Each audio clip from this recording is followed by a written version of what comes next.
Women in Rhode Island run companies, employ people, and invest in our state. Yet recent data shows that business ownership by women, especially women of color, trails behind businesses owned by men in the state. As governor, how will you make business ownership and expansion of existing women-owned businesses a reality for more women? I think one of the first things that we can do is to encourage a lot more minority-owned business, particularly women, that have to bid on public sector contracts. That is one of the best ways that, as a government official, that we can empower and provide that opportunity for a better business environment. But more importantly, as a whole, I think one of the things that we have to continue to do is just continue to improve our business environment as a whole. Once you do that and encourage, whether it's through the venture seed fund at the start, more men and women to start their own businesses, create that better business environment, they're going to empower themselves to grow, just like one of the greatest success stories coming out of Cranston. Small family business like Alex and I, taking Carolyn family now not only nationally, but internationally. Thank you. Todd? Okay, I've got a minute and a half to tell you about my economic plan for the state. A minute. What? 1 minute. Counting. Okay, listen up. The 2008 Economic Stabilization Act was put in place for distressed communities. They bailed out the banks. The people never got their fair share, okay? So when I talk about petitioning the U.S. Treasury, Rhode Island needs to reset our entire economy, right? To be able to lower the state sales tax, to invest in education, to invest in small businesses. We need a reserve pool. I want to use that for Commerce Fund for the small businesses and property owners in the state. If we start a $400 million Commerce Fund, we can provide thousands of opportunities for local investment here in Rhode Island. Businesses need, to invest in equipment, to encourage hiring, homeowners, expensive items to save for, furnaces, windows, all these things support a jobs plan in 2015. We need to fund and support a Commerce Fund so that we can have a result of a jobs plan in 2015. That's the cornerstone of my platform, and thank you very much. Thank you. Clay? As a first step, as governor, I would want to increase the number of contracts awarded to women-owned businesses. I think that we can do a much better job in reaching out to women-owned businesses so they know what contracts are available.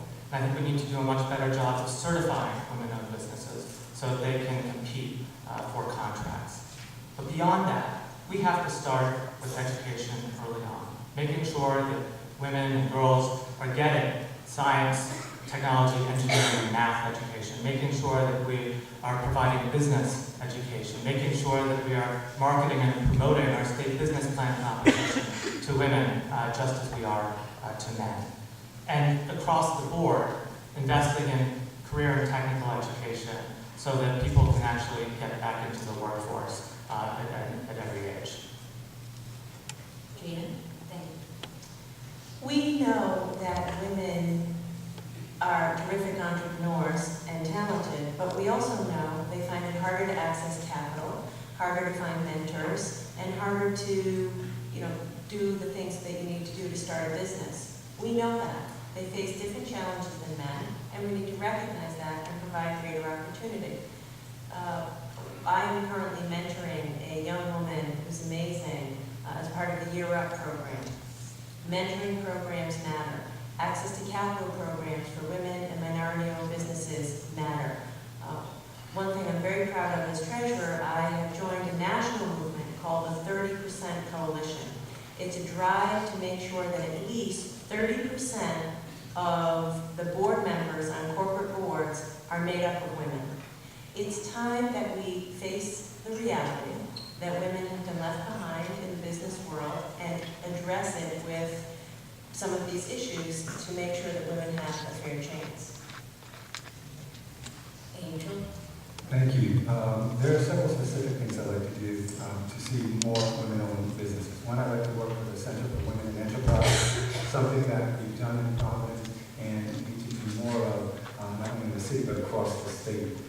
Second, I'd like to make sure that we expand a partnership that we started with the SBA, that we go around the city holding workshops and making sure that everyone knows some of the resources that are available to start a business, to grow a business, to expand a business. We can do that. There are resources there. We need to make sure that we open the doors and create opportunity. I also want to make sure that we work with some of our incubators. Entrepreneurial Center that just opened in Providence. There are other incubators as well. We need to make sure that all of our women know that there are opportunities, there are resources, they're available there, and we want to help make sure that people have access to that. And that working that way, we can definitely grow our economy and help lift families out of poverty. Thank you. Ken? We need to increase the ease with which individuals can start businesses in this state, whether they're male or whether they're female. One of my plans involves dropping the $500 minimum corporate tax for all new businesses for the first 2 years of their existence. What the state should not be doing is adding to the burden, the startup burden of a new business, by taxing them the day they walk out the door. As part of the economic environment, part of making it better and making it easier for businesses to be successful, I believe it's the state government's responsibility to encourage and help our municipalities save money, become more efficient, share services. Why do all of our municipalities procure their emergency vehicles under separate contract? If we can begin being smarter about how we procure and how we spend money at the municipal level, we can drive down taxes like the inventory tax, which is a disincentive to business. We need to make it easier to do business in the state than it is right now, and that's one of my prime focuses for encouraging the growth of all businesses for all people, regardless of gender or color. Thank you.